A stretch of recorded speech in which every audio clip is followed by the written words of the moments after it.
Watch programs on your schedule with the KPBS Plus streaming service. See new episodes of Nature and Nova, latest news from PBS NewsHour and KPBS Evening Edition, local shows like Ken Kramer's About San Diego. Learn more at kpbs.org/KPBS Plus. Hola friends! The biggest pop culture convention in this border region is back. And yes, we're talking about Comic-Con.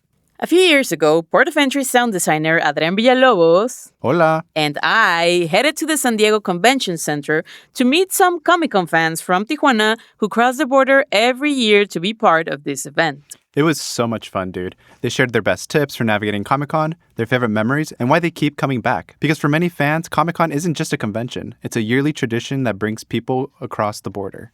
And now that the region is once again buzzing with comics, cosplay, and pop culture, we thought it was the perfect time to revisit this episode, Cross-Border Comic-Coners. Whether you're heading to Comic-Con this year or just want to experience a convention through the voices of devoted fans, we hope you enjoy this episode. Nos vemos pronto!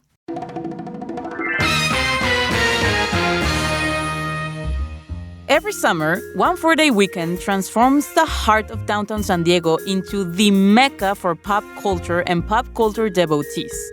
Fans in cosplay, exclusive panels, theme pop-ups. It's a celebration unlike any other. And this year, we were right in the middle of it all. If you were thinking about Comic-Con, you guessed it right. Our usual behind-the-mic operator, Adrian Villalobos, got to join me at the field for one of the days to see this firsthand. Right, sound designer Adrian? My good friend? Yeah, for that Thursday. And how was it? Oh man, we talked to fans who crossed the border from Tijuana just to be part of this magic every year. They shared genius tips, crazy experiences, and the best hacks to survive Comic-Con like a pro. From rooftop pizzas to anxiety-inducing elevators. Let's just say Adrian and I had our own adventures. Oh yeah, it was definitely a ride. Yeah. Con permiso, that's my line. And remember the s'mores ice cream, Adrian? Dude, that was crazy. And then you went down on Rick and Morty's slide. That was sick, dude. Yeah, I was about to say that. That was freaking amazing. Yeah, guys, that sounds really cool and all, but can we go on with the episode? And why is Adrian saying all my lines? Oh. I'm co-hosting today. You didn't get the memo? Que pinche memo. Hey, Ellen, I forgot you worked here. Oh, I forgot you were here. Sorry, misspoke here. Yeah, sorry. Adrian joined me on the first day of Comic-Con. Sorry for reading your lines, dude. I got excited because Comic-Con with Nat was lots of fun. Yeah. Plus, Nat said it was okay since you mentioned you were too busy putting your concert together. Yeah, don't worry, Alan. I will tell you all about our adventure, and you can still help narrate the facts about Comic-Con, and you can translate the sound bites. Yeah, you can do that. Yeah, no, I don't want your pity work. I've been busy putting on the most interesting and eclectic concert together called Welcome to Las Californias, a binational music festival. But I won't drop the ball with port of entry duties, so if you really need, I'd be happy to help narrate some facts and translate the sound bites. And I mean, of course, I get it. You worked on this together without me since you two are huge nerds. Don't say it, don't you dare. Nerds. Chicos. First, Adrian, what are you doing at the mic? We need you operating the booth because I have no idea what does what, so please, get back here. And 2, nerds.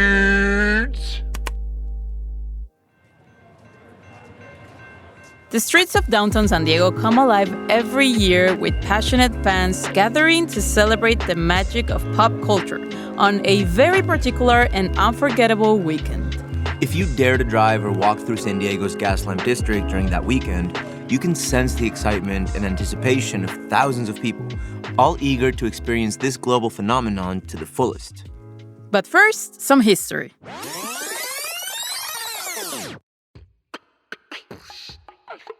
The first Comic-Con took place in 1970, when a small group of comics and movie fans from San Diego planned an event attended by only 300 people at El Cortez Hotel in downtown San Diego. In 1979, the event moved to the Convention and Performing Arts Center. And it wasn't until 1991 when Comic-Con finally arrived at the San Diego Convention Center to stay. Since then, the convention has grown incredibly and is widely recognized as the #1 popular arts convention in the world, celebrating all aspects of pop culture, from comics and graphic novels to movies, TV shows, and video games.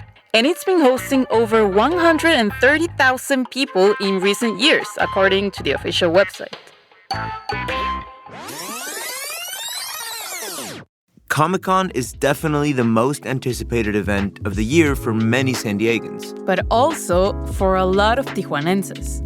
In this bonus episode, we delve into the inner world of this iconic convention. From the perspective of a few of its most diehard pop culture fans from Tijuana, who, like me, have also been crossing the border for years to experience the universe that is Comic-Con.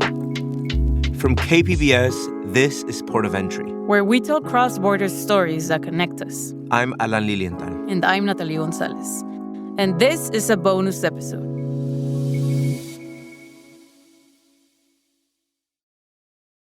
You are listening to Port of Entry. Watch programs on your schedule with the KPBS Plus streaming service.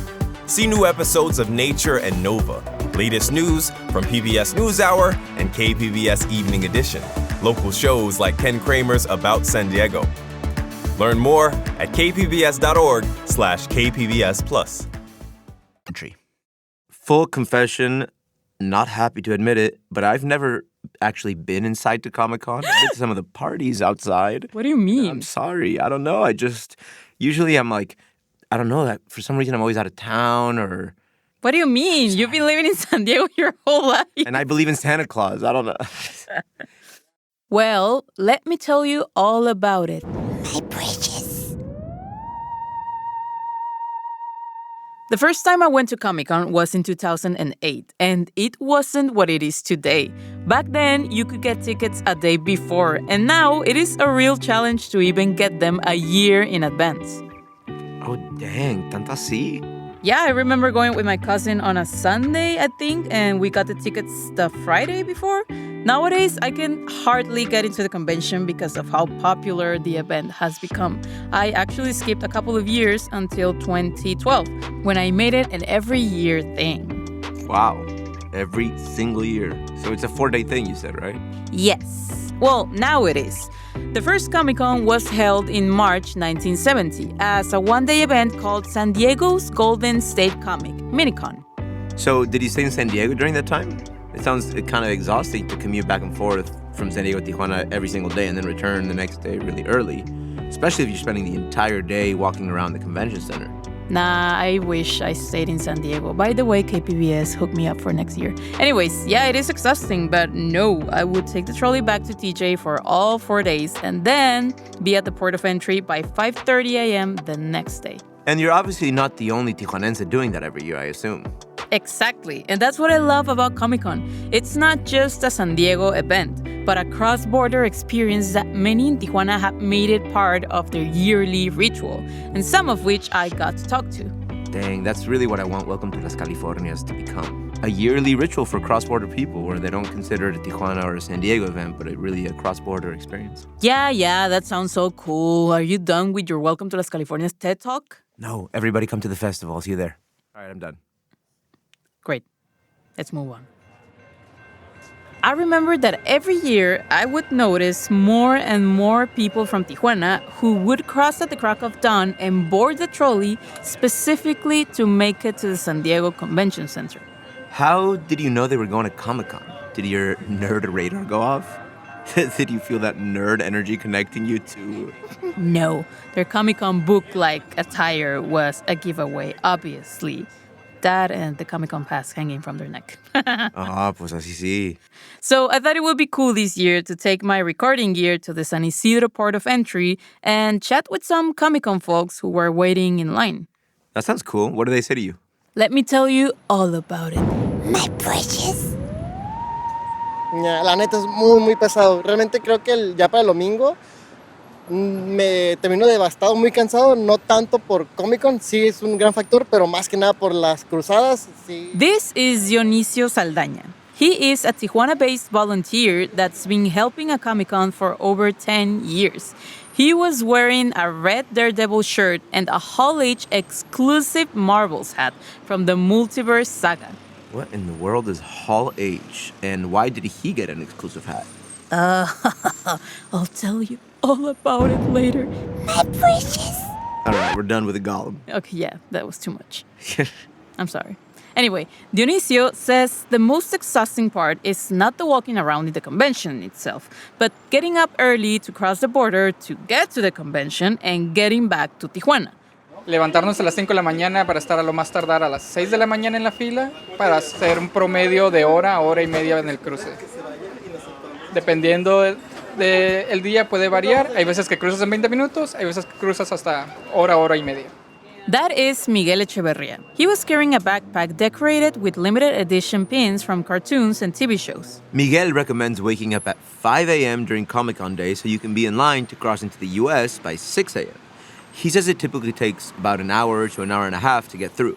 If it's your lucky day and the stars align, 20 minutes.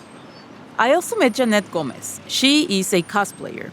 I asked her what's the experience crossing the border as a cosplayer. Pues mira, normalmente cuando traigo peluca es lo único que no me pongo por cuestiones de que no me vayan a poder identificar, pues por lo de... She mentioned she puts almost all of her outfit together with the exception of anything that might make it difficult to identify her.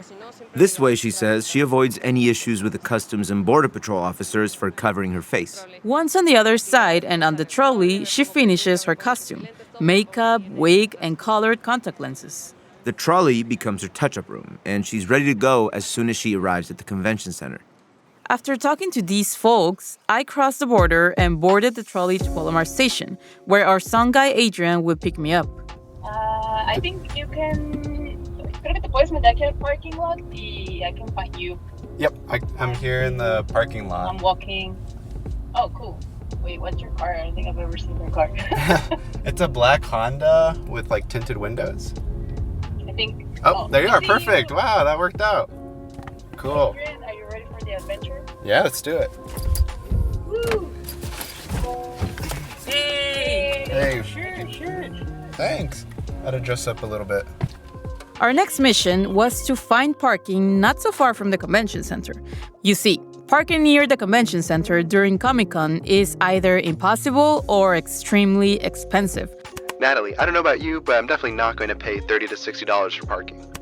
Adrian mentioned that he knew a spot to park not so far away from the convention. Well, it turns out it was a 30-minute walk from the convention center under the July sun. Thanks for the tan, Adrian. That was horrible.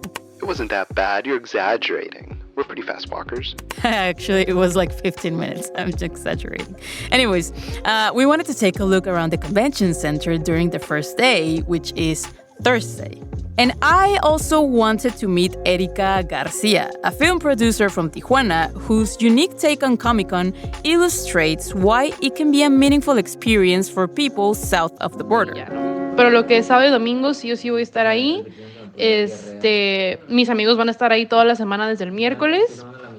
Y ellos van a estar, de hecho, haciendo fila para Hall H desde el jueves para entrar el viernes, que son los de House of the Dragon y The Boys y Lord of the Rings. Creo que Marvel es... I connected with Erika through a mutual friend. It turns out that Erika has a group of friends from Tijuana who make it a thing to go to Comic-Con every year. They use a WhatsApp group filled with TJ Comic-Coners to organize and stay communicated once inside of the convention, ensuring they stay informed about everything that's happening. I was so excited to finally meet her, but on Friday, the day we were supposed to meet, I received this message. Hola, ¿cómo estás? Oye, te mando un mensajito porque me cuesta mucho decir esto, pero no voy a poder ir a Comic-Con este fin de semana porque me enfermé. Me hizo una prueba de antígenos y salí positiva de COVID. Unfortunately, Erika was feeling sick and tested positive for COVID, which meant she didn't know if she'd be able to make it to Comic-Con. But if for a miracle she could make it, they would see each other on Saturday or Sunday. And believe me, having a pass for Comic-Con and not being able to go is just like telling a 5-year-old, "Oh, sorry, honey, I know you already packed your bag, but the trip to Disneyland is canceled." Yeah, I'm sure it's the exact same emotion. That sucks, but did you have a plan B? You bet I did. Well, Erika did. Not me. No sé si ya pudiste tener contacto con Jorge, pero él va a estar ahí ya y hasta se va a quedar a dormir hoy para Hall H mañana, pero se van a estar rotando y así, pero... To make up for the interview, Erika shared with me the contact of Jorge Cárdenas, one of her best friends with whom she usually goes to the convention. Jorge also works in the film world in Tijuana, and besides being a loyal attendee of Comic-Con every year, he is one of the thousands of brave and, dare I say, slightly out of their minds individuals who spends the night out in the cold to secure a spot inside the super hyper mega privileged Hall H.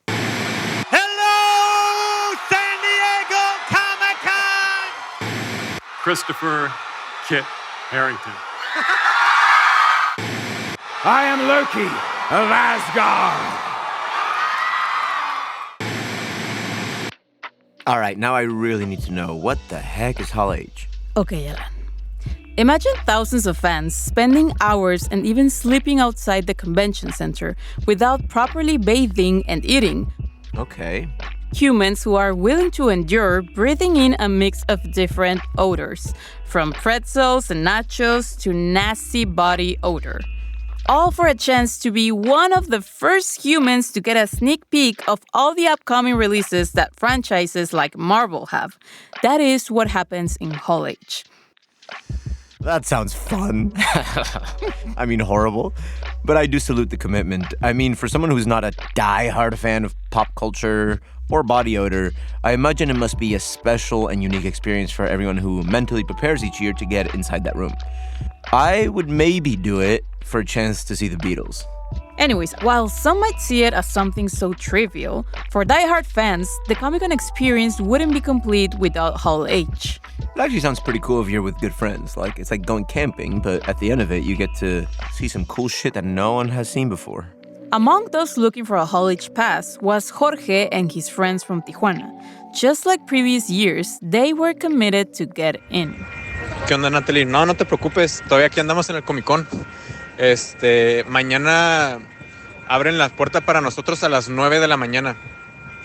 Igual avísame cuando estés como por aquí. He told me he was going to spend Friday night outside in line for Hall H, so we agreed to meet on Saturday morning. But I knew that once Jorge got into Hall H, it would be very difficult for us to meet up and chat. Why is that, Nat? Well, because Hall H is where most people who go to Comic-Con want to be. And once inside, you want to catch a good seat and not miss anything that's going to happen. So yeah, Jorge was going to be in the middle of all that. But he assured me that once he gets the powerful Hall H wristband, it's all much more relaxed and you can go in and out as you please. At the risk of losing your seats inside, of course. So wait, once you're inside Hall H, you can go out and come back in as many times as you like? Yes, because they give you the powerful Hall H wristband pass. Anyways, I was hoping to catch Jorge outside of Hall H.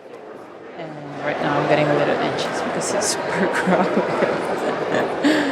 Oh, this is great. But you can feel like there's like a great feeling in the air. Now let's just wait for Jorge. I don't even know how he looks.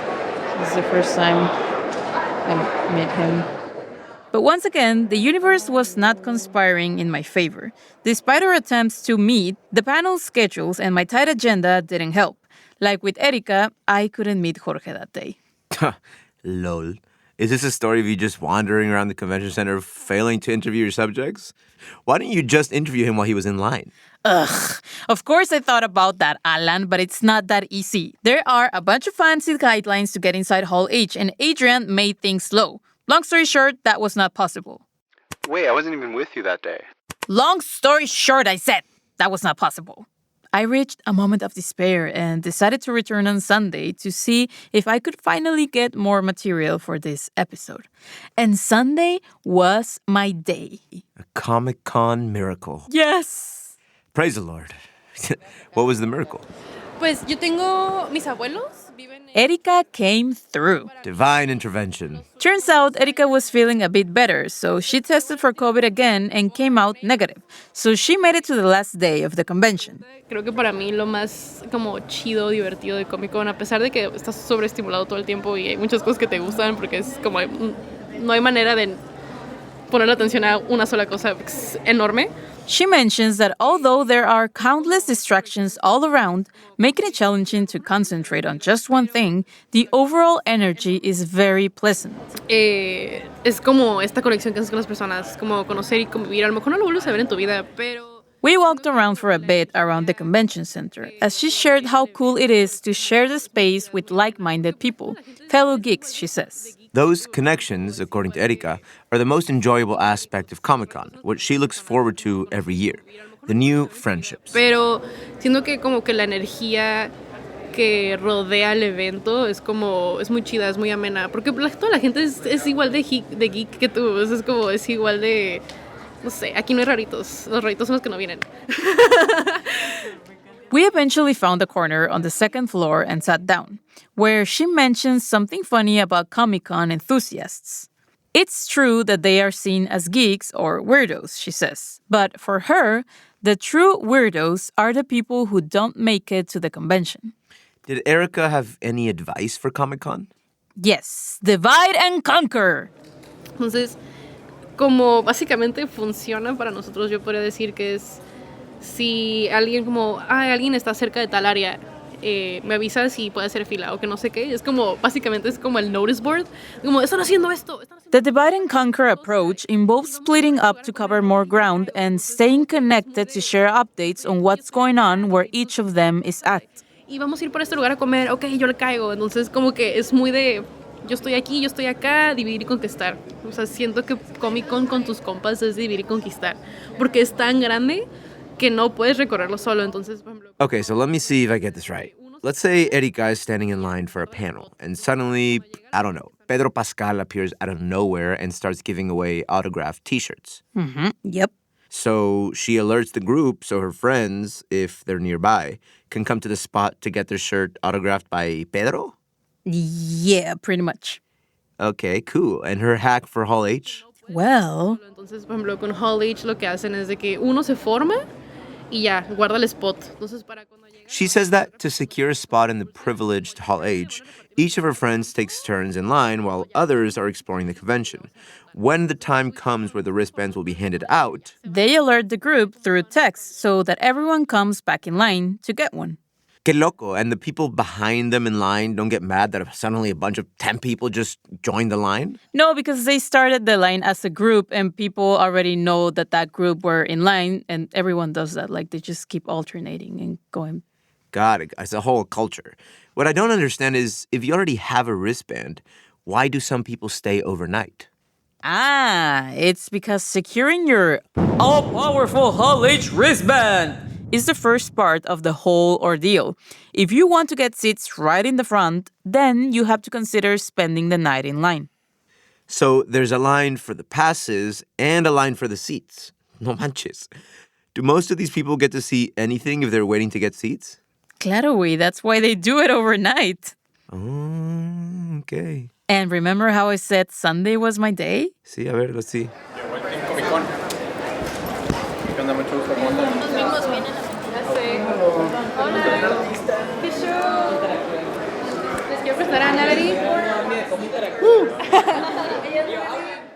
Well, I finally got to meet Jorge and all of Erika's friends as well, just a few hours before the convention was over. I felt really bad for taking up Jorge's time because there was only 1 hour left to explore the aisles of the exhibit hall, and he seemed desperate to go explore it with his friends. What's the exhibit hall? How many halls are there? Is there a dining hall? It's not Hogwarts. So the exhibit hall is a very large room where you can find props from famous movies and television shows and exclusive merchandise for sale, as well as hundreds, if not thousands, of comic books. There is a bunch of stuff going on all at once. And you get a lot of free stuff there as well. But anyway, I wanted to let Jorge go, so I just asked him how his experience in Hall H was. Pues sí, yo principalmente acampé 2 días seguidos. Jueves para viernes y viernes para sábado. Jorge camped for 2 days outside the convention center to make it to Hall H. He braved the cold on Thursday to secure a spot for Friday's panels and continued to camp on Friday to ensure a good position for Saturday's panels. Where do they sleep or eat? When do they go to the bathroom? Well, it's just like camping outdoors. They bring light gear and snacks, obviously, and they have a public bathroom nearby. And they just trek this stuff around all day like they're hiking through the mountains? Well, obviously, it has to be light gear. I mean, they're not bringing a bed. And the bathroom, they just hold it? No, they just walk to the public bathroom nearby. Or maybe diapers. Branded Marvel diapers. I'm kidding about the diapers. That's what I would do. He was present during the most acclaimed moment of the Marvel panel, which captured headlines across all media outlets. We give you the one person who could play Victor Von Doom.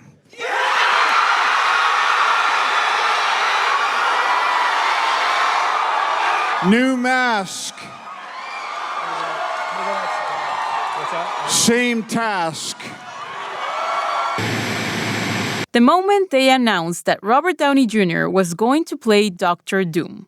And the news wasn't that well received by Jorge. Y el viernes, pues lo único que esperábamos todos era el panel de Marvel. En lo personal lo sentí un poco decepcionante a diferencia de otros años. He said he felt disappointed that Robert Downey Jr. was coming back as Doctor Doom after his Iron Man exit, and that they made many announcements that fans already knew or that were rumored. Even if he was disappointed, I'm sure it must have been shocking to be there and see the gorgeous face of Robert Downey Jr. Yeah, I guess Robert Downey Jr. is gorgeous, whatever. Anyway, I asked him what lessons or experiences he has gained while waiting in line for Hall H. ¿Y qué más? Pues está padre porque prácticamente conoces a gente igual con tus mismos gustos, ¿no? Y tienes la confianza de estar con ellos como si ya los conocieras de años, cuando los acabas de conocer hace unas horas. Y sí, pues... The great part, according to Jorge, is that you get to bond with strangers over the same interests and feel as if you've known them for years, even though you've only known them for a few hours. And those new friends are key to helping each other, like when it comes to get the best seats. Procuramos agarrar los mejores asientos entre todos. Los que llegan primero apartan con lo que tienen, bolsas, mochilas, sleeping bags, lo que tengas a la mano. Y pues sí, ya cuando agarramos asientos... It's a team effort. Jorge says that once they're inside the room, they save spots with backpacks for when the rest of the group that already has wristbands arrives, so they can have a good seat. Unos dicen, no, pues, ¿que dónde estás? No, pues, manda foto, a ver cuál vista es mejor. Entonces ya estamos ahí entre allá, acá, vénganse, tenemos más asientos. O somos tantos acá, estamos apartando más lugares para quien se le ofrezca. Y pues sí, hacemos muchas mexicanadas. Then they spread out around the room to see if they can find an even better view, message the group, and decide where to sit, he adds. All part of their mexicanadas, he added jokingly. Mexican tricks, pretty much. Before leaving, Erika shared what Comic-Con means to her. Bueno, para mí Comic-Con creo que es este espacio libre y como seguro, ¿no? Como bromeaba hace rato, ¿no? Como aquí no hay raritos, los raritos son de afuera. Erika says that Comic-Con is a free and safe space to be a fan of something to any extent you want, and at the same time, discover new things and make new friendships and relationships. Pero también está muy chido porque, bueno, yo que la mayor parte del tiempo la paso sola, yo estoy conectada con esa gente. Entonces, a mí me pasa también cuando voy a un concierto y llego a ir a un concierto sola, yo estoy conectada con esa gente porque estoy disfrutando de lo mismo y siento que eso es muy poderoso. Although she spends most of the time at the convention alone, she says she feels connected to all the people around her. She mentions that it's like when you go to a concert where you don't know anyone, but yet you're connected with all those people because you're enjoying the same moment. That collective energy, the sense of being part of something bigger than herself, is what she finds truly powerful. It's a reminder that fandom isn't just about the shows or characters. It's more about the community they inspire. Port of Entry will be back after a short break. Most stories do not start with a journalist. They start with people. Noticing when a river runs dry. Asking why a school is changing. Discovering something new next door. Curiosity is human. Your right to keep asking questions is at the heart of NPR's mission, and we are not going anywhere. You are listening to Port of Entry. Like Erika and Jorge, hundreds of Comic-Con fans have found that Comic-Con isn't just a convention, it's an experience. Think about it. What started back in 1970 as a small gathering of 300 fans has exploded into this global event that draws over 130,000 people every year. Yeah, it's wild to imagine how far it's come. From the El Cortez Hotel to the massive San Diego Convention Center, it's grown into the place to celebrate everything pop culture. Movies, TV shows, video games, comics, you name it. And what makes it so special isn't just the big panels or the exclusive merch. It's the energy, the fans, and that feeling of being part of something so much bigger than yourself. Totally. Whether you're in cosplay, hunting down collectibles, or just there for the vibes, Comic-Con has this way of bringing people together. It's not just about what you see or do, it's about who you share it with. I thought we agreed to mute him. Exactly, Adrian. And after Comic-Con weekend, we can officially say Comic-Con never disappoints. Until next year, Comic-Con, we'll be counting down the days.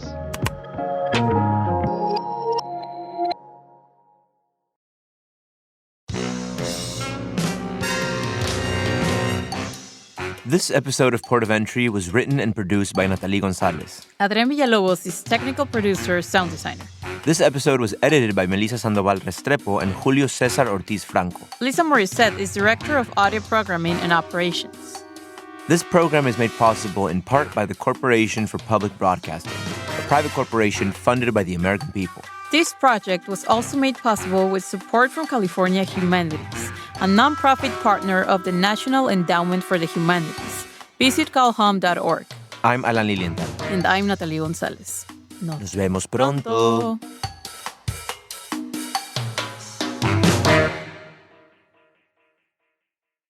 Watch programs on your schedule with the KPBS Plus streaming service. See new episodes of Nature and Nova, latest news from PBS NewsHour and KPBS Evening Edition, local shows like Ken Kramer's About San Diego. Learn more at kpbs.org/KPBS Plus.